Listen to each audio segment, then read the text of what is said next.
Our team coverage continues tonight. As Americans, we know we have the right to protest, but we're separating what is just and then what crosses the line.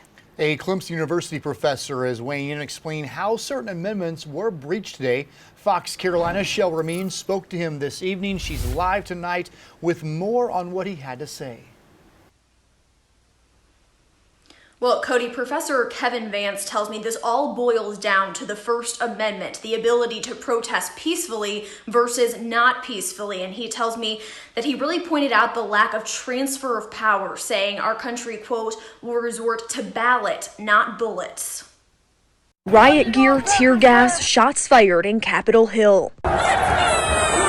It doesn't just belong to the people who have gone to D.C. It belongs to all the people who have sent members of Congress there. Clemson University professor Kevin Vance says the First Amendment, the right to peacefully assemble and protest government, is one of the cores of our democracy. But it's not an unlimited right, and even within the text of that First Amendment, it gives us one limit, that it has to be a peaceful assembly. As legislators work to certify election results, Professor Vance says intimidation was thrown in the faces of Congress. The rights of all Americans who haven't done that are being violated when their elected representatives aren't allowed to conduct the business that they've been elected to do. When you inflict violence on Capitol Hill, as many people have said, our building, our country's building, does that infringe on democracy? Yes, it certainly infringes on democratic principles, as I think we understand them today. I think it's a special challenge when you are trying to intimidate members of Congress personally, make them afraid for their lives. Even with Inauguration Day quickly approaching, a representative from Minnesota says she plans to draft articles of impeachment